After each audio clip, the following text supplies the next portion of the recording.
ಓಂ ಶ್ರೀ ಮಹಾಗಣಾಧಿಪತಿಯೇ ನಮಃ. ಓಂ ಶ್ರೀ ಮಾತ್ರೇ ನಮಃ. ಓಂ ಶ್ರೀ ಗುರುಭ್ಯೋ ನಮಃ. ಸಮಸ್ತ ಕನ್ನಡ ವೀಕ್ಷಕರಿಗೆ ನಮಸ್ಕಾರ. ನೀವು ಮೊದಲನೇ ಬಾರಿ ನಮ್ಮ ಚಾನಲ್ ನೋಡ್ತಾ ಇದ್ದರೆ ದಯವಿಟ್ಟು ಸಬ್ಸ್ಕ್ರೈಬ್ ಮಾಡಿ ಅಂತ ಹೇಳ್ತಾ, ಈ ದಿನ ಪ್ರಮುಖವಾಗಿ ಈ ಜುಲೈ ಮಾಸದಲ್ಲಿ ಜುಲೈ 27ರಿಂದ ಡಿಸೆಂಬರ್ 10ನೇ ತಾರೀಕುವರೆಗೂ ಆಲ್ಮೋಸ್ಟ್ ಒಂದು 137 ದಿನಗಳ ಕಾಲ, 4.5 ತಿಂಗಳು ಶನಿ ಪರಮಾತ್ಮನ ವಕ್ರಗಮನ ಸಂಚಾರವು ರೆಟ್ರೋಗ್ರೇಡ್ ಸ್ಟೇಟ್ ಅನ್ನೋದು ದ್ವಾದಶ ರಾಶಿಗಳ ಮೇಲೆ ಯಾವ ರೀತಿ ಫಲಗಳನ್ನು ನೀಡ್ತಾ ಇದೆ, ಅದು ಅನುಕೂಲ ಫಲಗಳ ಪ್ರತಿಕೂಲ ಫಲಗಳ ಅನ್ನೋದು ಆ ದ್ವಾದಶ ರಾಶಿಗಳಲ್ಲಿ ನೆಲೆಸಿರುವಂತಹ ಸ್ಥಾನದ ಆಧಾರದ ಮೇಲೆ ಈ ಪ್ರಭಾವ ಅನ್ನೋದು ಇರುತ್ತೆ. ಪ್ರತ್ಯೇಕವಾಗಿ ಶನಿ ಪರಮಾತ್ಮನನ್ನು ನಾವು ಕರ್ಮಕಾರಕ ಅಂತ ಹೇಳ್ತಾ ಇರ್ತೇವೆ. ಅಂದರೆ ಕಳೆದ ಕರ್ಮಗಳನ್ನು ಮತ್ತೆ ಈ ಟೈಮಲ್ಲಿ ಕರೆಕ್ಟ್ ಮಾಡ್ಕೊಳ್ಳೋದಕ್ಕೆ ಒಂದು ಅವಕಾಶವನ್ನು ನೀಡ್ತಾರೆ. ಅದು ಒಳ್ಳೆಯ ಕರ್ಮ ಅಥವಾ ಕೆಟ್ಟ ಕರ್ಮ ಅನ್ನೋದು, ಅಂದರೆ ಗೊತ್ತಿದ್ದೋ ಗೊತ್ತಿಲ್ಲದೋ ಮಾಡಿರುವಂತಹ ಕೆಲವೊಂದು ಕರ್ಮಗಳನ್ನು ಪಾಸ್ ಮಾಡಿ ನಮ್ಮನ್ನು ನಾವು ರಿಸೆಟ್ ಮಾಡಿಕೊಂಡು ಆ ತಪ್ಪುಗಳನ್ನು ಸರಿ ಮಾಡಿಕೊಳ್ಳೋದಕ್ಕೆ ಒಂದು ಅವಕಾಶವನ್ನು ನೀಡೋದೇ ಈ ರೆಟ್ರೋಗ್ರೇಡ್ ಅನ್ನೋದು, ಸಂಚಾರ ಅನ್ನೋದು. ಈ 137 ದಿನಗಳ ಕಾಲದಲ್ಲಿ ದ್ವಾದಶ ರಾಶಿಗಳಲ್ಲಿ ಈಗ ಪ್ರಸ್ತುತ ಮೀನರಾಶಿಯಲ್ಲಿ ಅವರು ರೆಟ್ರೋಗ್ರೇಡ್ ಸ್ಟೇಟಲ್ಲಿ ಹೋಗ್ತಾ ಇದ್ದಾರೆ. ಈ ರೆಟ್ರೋಗ್ರೇಡ್ ಸ್ಟೇಟಲ್ಲಿ ಇರುವಂತಹ ವಕ್ರಗಮನ ಸಂಚಾರ ಮಾಡ್ತಾ ಇರುವಂತಹ ಕರ್ಮಕಾರಕನಾಗಿರುವಂತಹ ಶನಿ ಪರಮಾತ್ಮ ಪ್ರಮುಖವಾಗಿ ಈ ತುಲಾರಾಶಿ ಜಾತಕರಿಗೆ, ಶುಕ್ರನ ಅಧೀನದಲ್ಲಿರುವಂಥ ಶುಕ್ರನ ರಾಶಿಯಾಗಿರುವಂತಹ ತುಲಾರಾಶಿ ಜಾತಕರಿಗೆ ಆಲ್ರೆಡಿ ಕಳೆದ ವರ್ಷ ಮಾರ್ಚ್ ತಿಂಗಳಿಂದ ಶನಿ ಪರಮಾತ್ಮ ಇವರಿಗೆ ಯೋಗಕರವಾಗಿರುವಂತಹ 6ನೇ ಮನೆಯಲ್ಲಿ ಋಣ ರೋಗ ಶತ್ರು ಸ್ಥಾನದಲ್ಲಿ ಅದ್ಭುತವಾಗಿ ಯೋಗ ಫಲಗಳನ್ನು ನೀಡ್ತಾ ಇದ್ದಾರೆ. ಋಣ ರೋಗ ಶತ್ರು ಸ್ಥಾನ ಚೆನ್ನಾಗಿ ಅರ್ಥ ಮಾಡ್ಕೋಬೇಕು ನಾವು ಇದನ್ನು. ಶನಿ ಪರಮಾತ್ಮಗೆ ಪ್ರಮುಖವಾಗಿ ವಿಶೇಷವಾಗಿರುವಂತಹ ದೃಷ್ಟಿ ಇರುತ್ತೆ. ಅದು ತೃತೀಯ, ಸಪ್ತಮ ಮತ್ತು ದಶಮ ದೃಷ್ಟಿಗಳಿಂದ ಈ 6ನೇ ಮನೆಯಲ್ಲಿ ವಕ್ರಗಮನದಲ್ಲಿರುವಂತಹ ಈ ಶನಿ ಪರಮಾತ್ಮ ಈ 3 ದಿವ್ಯ ದೃಷ್ಟಿಗಳಿಂದ ಯಾವ ರೀತಿ ಫಲಗಳನ್ನು ನೀಡ್ತಾ ಇರ್ತಾರೆ, ಯಾವ ವಿಷಯಗಳನ್ನು ನಾವು ಪ್ರೆಡಿಕ್ಟ್ ಮಾಡಬಹುದು, ಯಾವ ವಿಷಯಗಳಲ್ಲಿ ಮುಂಜಾಗ್ರತೆ ಕ್ರಮಗಳನ್ನು ತಗೋಬೋದು ಅನ್ನೋಂಥ ಹೇಳೋದೇ ಈ ವಿಡಿಯೋದ ಮುಖ್ಯ ಉದ್ದೇಶವಾಗಿರುತ್ತೆ. ಪ್ರಮುಖವಾಗಿ ತುಲಾರಾಶಿ, ಈ ಚಿತ್ತ ವಿಶಾಖ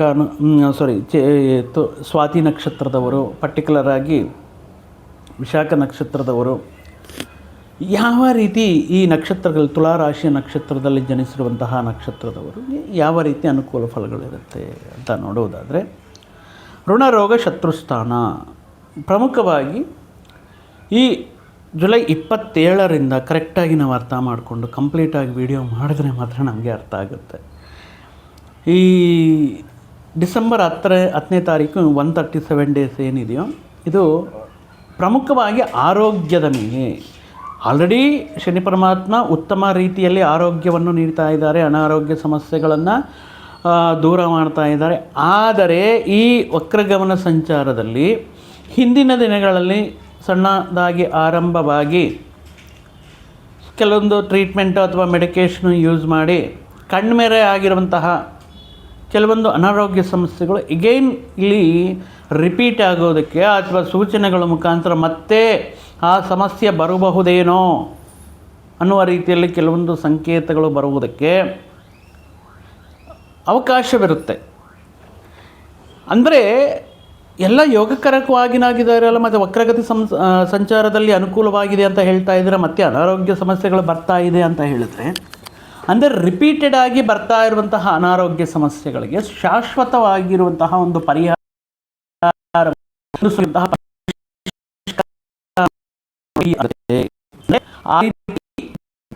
ಆಲ್ರೆಡಿ ಅನುಭವಿಸಿರುವಂತಹ ಕೆಲವೊಂದು ಸಮಸ್ಯೆಗಳಿಗೆ ಅಲ್ಲಿ ಇರುವಂತಹ ಸಮಯಕ್ಕೆ ತಕ್ಕಂತೆ ತಾತ್ಕಾಲಿಕವಾಗಿ ಒಂದು ಮದ್ದನ್ನು ಉಪಯೋಗಿಸಿ ಮೆಡಿಕೇಷನ್ ಯೂಸ್ ಮಾಡಿ ಅಲ್ಲಿಗೆ ಆ ಆರೋಗ್ಯ ಸಮಸ್ಯೆಗಳಿಗೆ ತಕ್ಕಂತೆ ಸರಿಯಾಗಿರುವಂತಹ ಟ್ರೀಟ್ಮೆಂಟ್ನ ತಗೊಂಡು ಪರ್ಟಿಕ್ಯುಲರ್ ಪ್ರಾಪರ್ ಟ್ರೀಟ್ಮೆಂಟನ್ನು ಪಡೆದು ಮತ್ತೆ ಅದು ಬರದೇ ಇರುವ ರೀತಿಯಲ್ಲಿ ಸಂಪೂರ್ಣವಾಗಿರುವಂತಹ ಚಿಕಿತ್ಸೆ ಪಡೆಯೋದಕ್ಕೆ ಅನುಕೂಲವಾಗಿರುತ್ತೆ ಈ ಸಂದರ್ಭದಲ್ಲಿ. ಅಂದರೆ ಈ ಆರೋಗ್ಯ ಸಮಸ್ಯೆಗಳಿಂದ ಪೂರ್ತಿಯಾಗಿ ಸಂಪೂರ್ಣ ಆರೋಗ್ಯವಂತರಾಗಿ ನಿಮ್ಮನ್ನು ನೀವು ಬದಲಾಯಿಸ್ಕೊಳ್ಳೋದಕ್ಕೆ ಆರೋಗ್ಯ ಸಮಸ್ಯೆಗಳು ಬಾರದಂತೆ ಮೆಡಿಕೇಷನ್ನ ಅಥವಾ ನಿಮ್ಮ ಜೀವನ ವಿಧಾನವ ಅಥವಾ ಆಹಾರ ಅಭ್ಯಾಸಗಳ ಅಥವಾ ಡೈಲಿ ರೊಟೀನ್ ಮಾಡುವಂತಹ ಕೆಲವೊಂದು ದೈಹಿಕ ವ್ಯಾಯಾಮನ ಇತ್ಯಾದಿ ವಿಷಯಗಳನ್ನು ಅಯ್ಯೋ ನಾನು ಈ ರೀತಿ ಅಭ್ಯಾಸಗಳು ಮಾಡಿಕೊಂಡ್ರೆ ಆರೋಗ್ಯ ಸಮಸ್ಯೆಗಳು ಮತ್ತೆ ರಿಪೀಟ್ ಆಗಲ್ಲ, ಅಥವಾ ಈ ರೀತಿ ಕೆಟ್ಟ ವ್ಯಸನಗಳನ್ನು ದೂರವಾದರೆ ಆರೋಗ್ಯ ಸಮಸ್ಯೆಗಳನ್ನು ಮತ್ತೆ ಪಡೆಯೋಕ್ಕಾಗಲ್ಲ. ಈ ರೀತಿ ಒಂದು ಪರ್ಮನೆಂಟ್ ಸೊಲ್ಯೂಷನ್ ಪಡೆಯೋದಕ್ಕೆ, ಒಂದು ಪರ್ಮನೆಂಟ್ ಒಂದು ಟ್ರೀಟ್ಮೆಂಟ್ ಪಡ್ಕೊಳ್ಳೋದಕ್ಕೆ ಇದೊಂದು ಅನುಕೂಲವಾಗಿರುತ್ತೆ. ಪರ್ಟಿಕ್ಯುಲರ್ ಆಗಿ ನೋಡಿ, ಫೀವರು ಇಂದಿನ ದಿನಗಳಲ್ಲಿ ಏನೋ ಬಂದಿರುತ್ತೆ, ಸಮ್ ಟೈಮ್ ರೊಟೀನಾಗಿ ಏನಾದರೂ ಕ್ಲಿನಿಕ್ಕು ಅಲ್ವಾ ಹೋಗಿರ್ತಾರೆ, ಕಮ್ಮಿ ಆಗಿರುತ್ತೆ, ಮತ್ತು ಈಗ ಬರುತ್ತೆ. ಸೊ ಈಗ ಅದು ಸ್ವಲ್ಪ ತೀವ್ರತರವಾಗಿ ಅದೊಂದು ಟೈಫಾಯ್ಡು ಅಥವಾ ಈ ರೀತಿ ಕೆಲವೊಂದು ವಿಷಯಗಳಂತ ಡಯಾಗ್ನೈಸ್ ಆಗುತ್ತೆ. ಸೊ ಇದರಿಂದ ಏನಾಗುತ್ತೆ, ಆ ಪ್ರಾಪರ್ ಟ್ರೀಟ್ಮೆಂಟ್ ತಗೊಳ್ಳೋದು, ಆ ಡಯಾಗ್ನೈಸ್ ಆ ರೀತಿ ಜ್ವರಕ್ಕೆ ಸಂಬಂಧಪಟ್ಟ ಒಂದು ಟೈಫಾಯ್ಡ್ ಆಗಿರ್ಬೋದು, ಮಲೇರಿಯಾ ಆಗಿರ್ಬೋದು, ಆ ರೀತಿ ಸುರಕ್ಷಿತವಾಗಿರುವಂತಹ ಒಂದು ವಾತಾವರಣನ ನಿರ್ಮಾಣ ಮಾಡ್ಕೊಳ್ಳೋದಕ್ಕೆ, ಅಂದರೆ ಆ ಸಮಸ್ಯೆಗಳು ಮತ್ತೆ ರಿಪೀಟ್ ಆಗದಂಗೆ ಬರೋದಕ್ಕೆ ನಾನು ಉದಾಹರಣೆಗಳನ್ನು ಹೇಳಿದ್ದೀನಿ. ಅದೇ ರೀತಿ ಡಯಾಬಿಟಿಕ್, ಇದಕ್ಕೆ ಮುಂಚೆ ಆಲ್ರೆಡಿ ಡಯಾಬಿಟಿಕ್ ಕಾಣಿಸ್ಕೊಂಡಿರುತ್ತೆ, ಆಲ್ರೆಡಿ ಪರ್ಟಿಕ್ಯುಲರ್ ಒಂದು ಸಾರಿ ಟ್ರೀಟ್ಮೆಂಟ್ ತೊಗೊಂಡಿರ್ತೀರ, ಡಾಕ್ಟರ್ ಹೇಳಿರ್ತಾರೆ ಕೆಲವೊಂದು ದಿನಗಳ ಕಾಲ ಈ ಮೆಡಿಕೇಷನ್ ಯೂಸ್ ಮಾಡಿ, ಮತ್ತು ಪ್ರತಿ 6 ತಿಂಗಳಿಗೆ 3 ತಿಂಗಳಿಗೆ ಒಂದು ಸಾರಿ ನೀವು ಟೆಸ್ಟಿಂಗ್ ಮಾಡಿಸ್ಕೊಳ್ತಾ ಇರಿ, ಆಹಾರ ನಿಯಮಗಳನ್ನು ಪಾಲಿಸಿ. ಬಟ್ ನಮ್ಮ ರೊಟೀನ್ ಗೊತ್ತಲ್ವ, ನಮ್ಮಂತಹ ವೃತ್ತಿ ಜೀವನದಲ್ಲಿ ಈ ನಿರಂತರ ವಿಶ್ರಾಂತಿ ಇಲ್ಲದೆ ಕಳೀತಾ ಇರುವಂಥ ಈ ಸಂದರ್ಭಗಳಲ್ಲಿ ನಮ್ಮ ಆರೋಗ್ಯದ ಬಗ್ಗೆ ಕಾಳಜಿ ವಹಿಸದೆ ಅದೇನು ಮಾಡುತ್ತೆ ಅಂತ ಹೇಳಿಬಿಟ್ಟು ಎಗೈನ್ ಆ ರೀತಿ ಇದ್ದರೆ ಅಗೈನ್ ಏನೋ ಒಂದು ರೀತಿ ಒಂದು ಸಿಂಪ್ಟಮ್ಸ್ ಮುಖಾಂತರ ಗೊತ್ತಾಗಿ ಅಗೈನ್ ಡಯಾಬಿಟಿಕ್ಸ್ ಲೆವೆಲ್ಸ್ ಜಾಸ್ತಿ ಆಗಿದೆ. ಸೊ ಫೈನಲಾಗಿ ಈ ಟೈಮಲ್ಲಿ ನಿರ್ಧಾರ ಮಾಡ್ಕೊಳ್ತೀರಾ, ಆ ಟೈಮಲ್ಲಿ ನಾನು ನೆಗ್ಲೆಕ್ಟ್ ಮಾಡಿದ್ದೆ, ತಪ್ಪು ಮಾಡಿದೆ, ಬಟ್ ಈ ಸಾರಿ ಖಂಡಿತವಾಗಿಯೂ ನನ್ನ ಡೈಲಿ ರೊಟೀನ್ನ ನಾನು ಚೇಂಜ್ ಮಾಡ್ಕೊಳ್ತೀನಿ, ಆಹಾರ ನಿಯಮಗಳನ್ನು ಪಾಲಿಸ್ತೇನೆ. ಸೊ ಮೆಡಿಕೇಷನ್ ಯೂಸ್ ಮಾಡಿದ್ರೆ ಲೈಫ್ ಲಾಂಗ್ ಯೂಸ್ ಮಾಡಬೇಕಾಗಿರುತ್ತೆ. ಆದ್ದರಿಂದ ಸಾಧಾರಣವಾಗಿ ನ್ಯಾಚುರಲ್ ಆಗಿ ಇದನ್ನು ಕಮ್ಮಿ ಮಾಡ್ಕೊಳ್ಳೋದಕ್ಕೆ ವೆಯ್ಟ್ ಲಾಸ್ ಮಾಡ್ಕೊಳ್ಳೋದಾಗಿರ್ಬೋದು, ಡೈಲಿ ವಾಕ್ ಮಾಡೋದಾಗಿರಬಹುದು, ಆಹಾರದಲ್ಲಿ ಸಾಕಷ್ಟು ರಿಚ್ ಪ್ರೋಟೀನ್ ಫುಡ್ನ ತಗೊಳ್ಳೋದಾಗಿರಬಹುದು, ಅಥವಾ ಈ ಕಾರ್ಬೋಹೈಡ್ರೇಟ್ಸ್ ಅಥವಾ ಈ ಕಾಫಿ ಟೀಸ್ನ ಕಮ್ಮಿ ಮಾಡೋದಾಗಿರ್ಬೋದು. ಈ ರೀತಿ ಅಂದರೆ ಮತ್ತೆ ಆ ಸಮಸ್ಯೆ ಬಾರದಂಗೆ ಒಂದು ದೃಢವಾಗಿರುವಂತಹ ನಿರ್ಧಾರಗಳನ್ನು ತಗೊಳ್ಳೋದಕ್ಕೆ, ಅಥವಾ ಕಳೆದ ದಿನಗಳಲ್ಲಾಗಿರುವಂತಹ ಕೆಲವೊಂದು ಗಾಯಗಳಾಗಿರ್ಬೋದು, ಮತ್ತು ಈ ಟೈಮಲ್ಲಿ ಪೇಯ್ನ ಬರಲಿಕ್ಕೆ ಸ್ಟಾರ್ಟ್ ಆಗುತ್ತೆ, ಅದಕ್ಕೆ ಮತ್ತೆ ಡಯಾಗ್ನೈಸ್ ಮಾಡಿಕೊಂಡು ಎಕ್ಸ್ರೇ ಮಾಡಿಕೊಂಡು ಸ್ಕ್ಯಾನ್ ಮಾಡಿಕೊಂಡು ಅದಕ್ಕೆ ಪ್ರಾಪರ್ ಟ್ರೀಟ್ಮೆಂಟ್ ತೊಗೊಂಡು, ಅಂದರೆ ಆ ಸಮಸ್ಯೆಗೆ ಈ ರೆಟ್ರೋಗ್ರೇಡ್ ಸಮಸ್ಯೆ ಒಂದು ರಿಸೆಟ್ ಮಾಡಿಕೊಂಡು ರಿವಿಸಿಟ್ ಮಾಡಿ ರಿವ್ಯೂ ಮಾಡಿ, ಈ ರೀತಿಯಿಂದ ಈ ರೀತಿ ಆಗಿತ್ತು, ಈ ವಿಷಯದಿಂದ ನಾನು ಈ ಪರ್ಟಿಕ್ಯುಲರ್ ಟ್ರೀಟ್ಮೆಂಟ್ ತೊಗೊಂಡ್ರೆ ಇದಕ್ಕೆ ಕಂಪ್ಲೀಟಾಗಿ ಗುಣಮುಖರಾಗ್ತೀನಿ ಅನ್ನೋಂತಹ ಕೆಲವೊಂದು ಬಲವಾಗಿರುವಂತಹ ನಿರ್ಧಾರಗಳು ತಗೊಳ್ಳೋದಕ್ಕೆ ಈ ಸಂದರ್ಭವು ಅನುಕೂಲವಾಗಿರುತ್ತೆ. ಅದೇ ರೀತಿ ಡೈಜೆಷನ್ ಪ್ರಾಬ್ಲಮ್ಸು, ಆಹಾರ ನಿಯಮಗಳನ್ನು ಪಾಲಿಸೋದ್ರಲ್ಲಿ ವಿಫಲರಾಗೋದಾಗಿರ್ಬೋದು, ಮಸಾಲೆಯುತ ಆಹಾರವನ್ನು ತಗೊಳ್ಳೋದಾಗಿರಬಹುದು, ಈ ರೀತಿ ವಿಷಯಗಳಿಂದ ಡೈಜೆಷನ್ ಸಿಸ್ಟಮ್ಸಲ್ಲಿ ಆಗಿರ್ಬೋದು, ಒಳಗಡೆ ಜಂಕ್ ಫುಡ್ಡನ್ನು ಕಮ್ಮಿ ಮಾಡೋದಾಗಿರ್ಬೋದು, ಈ ರೀತಿ ನಿಮ್ಮ ಜೀವನ ವಿಧಾನವನ್ನು ಉತ್ತಮ ರೀತಿಯಲ್ಲಿ ಆರೋಗ್ಯವನ್ನು ಪಡ್ಕೊಳ್ಳೋದಕ್ಕೆ ಮಾಡುವಂತಹ ಅಂದರೆ ಅದಕ್ಕೆ ಬೇಕಾಗಿರುವಂಥ ಮುಂಜಾಗ್ರತೆ ಕ್ರಮಗಳು, ಟ್ರೀಟ್ಮೆಂಟ್ ಪಡೆಯೋದಕ್ಕೆ ಅನುಕೂಲವಾಗಿರುವಂಥ ಸಮಯ. ತುಲಾರಾಶಿಯ ಸ್ತ್ರೀಯರಿಗೆ ನೋಡಿದ್ರೆ ಕಾಮನ್ ಆಗಿ ಸ್ತ್ರೀಯರಿಗೆ ಬರುವಂತಹ PCOD, PCOS, ಈ ರೀತಿ PCOM, ಥೈರಾಯ್ಡ್, ಈ ರೀತಿ ಪ್ರಾಬ್ಲಮ್ ಮತ್ತೆ ಬರುವಂತಹ ಅವಕಾಶಗಳು, ಅದಕ್ಕೆ ಮೂಲವನ್ನು ಗುರುತಿಸಿ ಅದಕ್ಕೆ ಪ್ರಾಪರ್ ಟ್ರೀಟ್ಮೆಂಟ್ ಮುಖಾಂತರ ಈ ಸಂದರ್ಭದಲ್ಲಿ ಅದಕ್ಕೆ ಅಂದರೆ ಗುಣಮುಖರಾಗುವಂಥದ್ದು ಅವಕಾಶಗಳು ಕೂಡ ಇಲ್ಲಿ ಇರುತ್ತೆ. ಸೊ ಆಗಿರೋದ್ರಿಂದ ಪರ್ಟಿಕ್ಯುಲರಾಗಿ ಒಂದು ಸಂಪೂರ್ಣ ಆರೋಗ್ಯ ಜೀವನವನ್ನು ನಾವು ಕಲಿಬೇಕು. ಆರೋಗ್ಯ ಹೊಂದಿದ್ರೆ ಏನಾದರೂ ಸಾಧಿಸಬಹುದು. ಆರೋಗ್ಯಕ್ಕೆ ಬೇಕಾಗಿರುವಂತಹ ಕೆಲವೊಂದು ಒಳ್ಳೆಯ ಜೀವನ ವಿಧಾನವನ್ನು ಅವಲಂಬಿಸಬೇಕು ಅನ್ನುವಂತಹ ಒಂದು ದೃಢ ನಿರ್ಧಾರ ಈ ಸಮಯದಲ್ಲಿ ಆಯ್ಕೆ ಮಾಡಿಕೊಂಡು ಅದರ ಪ್ರಕಾರ ನಿಮ್ಮ ಜೀವನವನ್ನು, ಆರೋಗ್ಯವನ್ನು ಇಂಪ್ರೂವ್ ಮಾಡಿಕೊಳ್ಳೋದಾ, ಅಥವಾ ಇಲ್ಲದಿದ್ದರೆ ಏನಾಗುತ್ತೆ, ಮತ್ತೆ ಆರೋಗ್ಯ ಸಮಸ್ಯೆಗಳು ಪ್ರಾಬ್ಲಮ್ ಆಗುತ್ತೆ. ಸೊ ಆಗಿರೋದ್ರಿಂದ ಇಲ್ಲಿ ಒಂದು ಪರ್ಟಿಕ್ಯುಲರ್ ಆಗಿ ಒಂದು ಪ್ರಾಪರ್ ಪ್ಲಾನಿಂಗಿಂದ ಹೆಲ್ತ್ನ ಇಂಪ್ರೂವ್ ಮಾಡ್ಕೊಳ್ಳೋದಕ್ಕೆ ಆಗುತ್ತೆ. ನೆಕ್ಸ್ಟ್ ಏನಪ್ಪ, ಶತ್ರುಸ್ಥಾನ. ಶತ್ರುಗಳು ಅಂತ ಹೇಳಿದ್ರೆ ಯಾರೋ ಫಿಸಿಕಲ್ಲಾಗಿ ನಮಗೆ ಆಗದೇ ಇರುವಂತಹ ವ್ಯಕ್ತಿಗಳು, ಅಥವಾ ನಮ್ಮಲ್ಲಿರುವಂತಹ ದ್ವೇಷವನ್ನು ಕಟ್ಕೊಂಡಿರುವಂತಹ ವ್ಯಕ್ತಿಗಳು, ಅಥವಾ ನಮ್ಮ ಅಭಿವೃದ್ಧಿಯನ್ನು ನೋಡಿ ಅಂದರೆ ಈಗ ಸಹಿಸೋಕ್ಕಾಗದೆ ಕುತಂತ್ರಗಳನ್ನು ಮಾಡುವಂತಹ ವ್ಯಕ್ತಿಗಳಂದರೆ ಅದು ತಪ್ಪು ತಿಳುವಳಿಕೆ ಆಗಿರುತ್ತೆ ವೀಕ್ಷಕರೇ. ನಮ್ಮಲ್ಲಿರುವಂತಹ ಕೋಪ, ದ್ವೇಷ, ದುಃಖ, ನಮ್ಮಲ್ಲಿರುವಂತಹ ಭಯ ಎಲ್ಲವೂ ಕೂಡ ನಮ್ಮ ಶತ್ರುಗಳು. ಯಾಕೆ ಹೇಳಿ? ಈ ಶತ್ರುಗಳನ್ನು ಗೆದ್ರೇ ನಾವು ನಮ್ಮ ಜೀವನದಲ್ಲಿ ಸಕ್ಸಸ್ ಆಗ್ತೀವಿ. ಭಯ, ಆ ಶತ್ರುವನ್ನು ಗೆಲ್ಲಬೇಕು ಧೈರ್ಯದಿಂದ ಸ್ಟೆಪ್ ಹಾಕೋದಕ್ಕೆ. ಕೋಪ, ಆ ಶತ್ರುವನ್ನು ಗೆಲ್ಲಬೇಕು. ಯಾಕಂದರೆ ಈ ಕೋಪದಿಂದ ಬಹಳಷ್ಟು ದೈಹಿಕ ಮಾನಸಿಕ ಸಮಸ್ಯೆಗಳು ಮತ್ತು ವ್ಯಕ್ತಿಗಳು ಕೂಡ ನಮಗೆ ಶತ್ರುಗಳಾಗೋದಕ್ಕೆ ಚಾನ್ಸಸ್ ಇರುತ್ತೆ. ಸೊ ಈ ರೀತಿ ಶತ್ರುಗಳನ್ನು ಕಮ್ಮಿ ಮಾಡ್ಕೋಬೇಕು. ಇಲ್ಲ, ನಾನು ಒಳ್ಳೆಯ ವ್ಯಕ್ತಿ, ಒಂದು ರೀತಿ ಮಾದರಿ ಆಗಬೇಕು, ಒಳ್ಳೆಯತನದಿಂದ ಇರಬೇಕು, ಒಳ್ಳೆಯ ಅಭ್ಯಾಸಗಳನ್ನು, ಒಳ್ಳೆಯ ಜೀವನ ವಿಧಾನವನ್ನು, ಒಳ್ಳೆಯ ನಡತೆಯನ್ನು, ಏನೋ ಆ ದಿನದಲ್ಲಿ ಆ ಕೋಪದಲ್ಲಿ ಏನೋ ಆಯಿತು ಮತ್ತೆ ಆ ರೀತಿ ನಾನು ವರ್ತನೆ ಮಾಡಬಾರದು. ಏನೋ ಆ ದಿನ ಆ ರೀತಿ ಆಯಿತು ಬಿಕಾಸ್ ಆಫ್ ಒನ್ ಹ್ಯಾಬಿಟಿಂದ ಆ ರೀತಿ ಆಯಿತು, ಮತ್ತು ಅಂತಹ ಹ್ಯಾಬಿಟ್ಸ್ಗೆ ದೂರ ಇರಬೇಕು. ಈ ರೀತಿ ಶತ್ರುಗಳನ್ನು ಗೆಲ್ಲುವಂತಹ ಶಕ್ತಿ ಕೊಡುತ್ತೆ ಈ ರೆಟ್ರೋಗ್ರೇಡ್, ಅಥವಾ ಶತ್ರುಗಳನ್ನು ದೂರ ಮಾಡಿಕೊಳ್ಳುವಂತಹ ಅವಕಾಶಗಳು ಸಿಗುತ್ತೆ ಈ ವಕ್ರಗಮನ ಸಮಯದಲ್ಲಿ. ಸೊ ಅದಕ್ಕೆ ಏನು ಮಾಡಬೇಕು? ತುಂಬ ಡೆಡಿಕೇಟೆಡ್ ಆಗಿ, ತುಂಬ ಕ್ರಮಶಿಕ್ಷಣೆಯಿಂದ ಇರುವಂತಹ, ಈ ಎಲ್ಲಿಯೂ ಕೂಡ ಶತ್ರುಗಳು ಬರಲ್ಲ. ನಮ್ಮಲ್ಲಿರುವಂತಹ ಪರ್ಟಿಕ್ಯುಲರಾಗಿ ಒಬ್ಬ ವ್ಯಕ್ತಿ ತನ್ನ ಉದ್ಯೋಗವನ್ನು ಕಳ್ಕೊಂಡಿದ್ದಾರೆ ಅಂದರೆ ಬಹಳಷ್ಟು ಜನಗಳ ಮೇಲೆ ತನ್ನ ದೃಷ್ಟಿ ಹೋಗ್ತಾ ಇರುತ್ತೆ.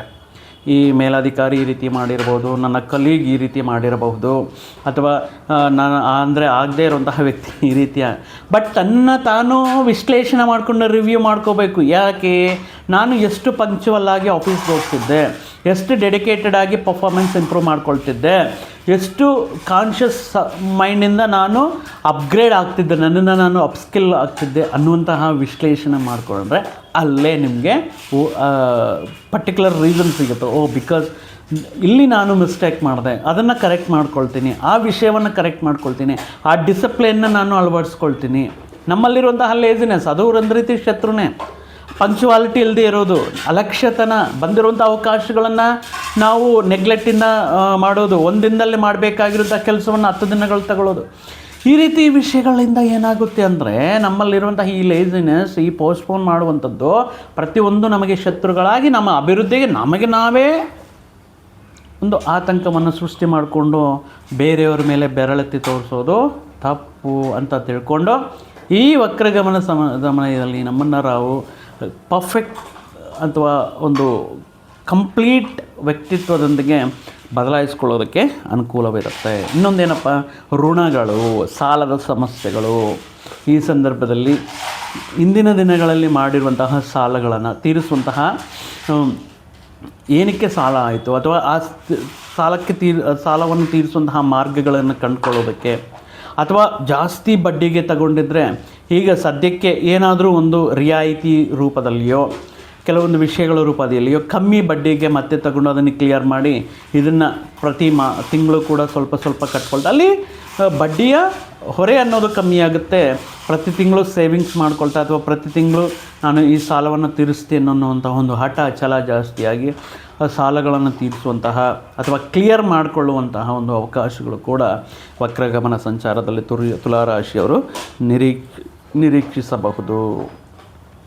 ಪರ್ಟಿಕ್ಯುಲರಾಗಿ ತೃತೀಯ ದೃಷ್ಟಿಯಿಂದ ಅಷ್ಟಮ ಸ್ಥಾನದಲ್ಲಿ ಬೀಳೋದ್ರಿಂದ ಕೆಲವೊಂದು ಸರಿ ಆಕಸ್ಮಿಕವಾಗಿ ಶನಿ ಯೋಗಕಾರಕನಾಗಿರುವಂತಹ ಶನಿ ಈ 6ನೇ ಮನೆಯಲ್ಲಿರೋದ್ರಿಂದ ನಿಮಗೆ ಬಹಳಷ್ಟು ಜನ ಅಪ್ಲೈ ಮಾಡಿರ್ತಾರೆ. ಬಟ್ ನಿಮಗೆ ಪರ್ಟಿಕ್ಯುಲರಾಗಿ ಒಂದು ಗೌರ್ಮೆಂಟ್ಲಿಂದ ಮನೆ ಅಲಾಟ್ ಆಗೋದಾಗಿರ್ಬೋದು, ಅಥವಾ ಗೃಹ ಯೋಗ ಆಕಸ್ಮಿಕವಾಗಿ ಬರೋದಾಗಿರ್ಬೋದು, ಆಕಸ್ಮಿಕವಾಗಿ ಕೆಲವೊಂದು ಅನುಕೂಲವಾಗಿರುವಂತಹ ವಿಷಯಗಳನ್ನು ಪಡೆಯೋದಾಗಿರ್ಬೋದು, ವೃತ್ತಿ ಉದ್ಯೋಗ ಸ್ಥಾನಗಳಲ್ಲಿದ್ದರೆ ಆಕಸ್ಮಿಕವಾಗಿ ಹೊಸ ಉದ್ಯೋಗವನ್ನು ಪಡೆಯೋದಾಗಿರಬಹುದು, ಸಂತಾನದ ವಿಷಯದಲ್ಲಿ ಎಕ್ಸ್ಪೆಕ್ಟೇ ಮಾಡಿರಲ್ಲ ಬಟ್ ಅದೃಷ್ಟವಶಾತ್ ಆಕಸ್ಮಿಕವಾಗಿ ನಿಮಗೆ ಸಂತಾನಕ್ಕೆ ಉತ್ತಮ ವಿದ್ಯಾಸಂಸ್ಥೆಯಲ್ಲಿ ಉಚಿತವಾಗಿ ಸೀಟ್ ಗೌರ್ಮೆಂಟ್ ಸೀಟ್ ಬರೋದಾಗಿರ್ಬೋದು. ಈ ರೀತಿ ಕೆಲವೊಂದು ಅನುಕೂಲ ವಿಷಯಗಳು ಕೂಡ ತುಲಾರಾಶಿಯವರಿಗೆ ಈ 137 ದಿನಗಳಲ್ಲಿ ನಡೆಯಬಹುದು. ಇವೆಲ್ಲವೂ ಇಮ್ಮಿಡಿಯೇಟ್ಲಿ ಆಗುತ್ತಾ?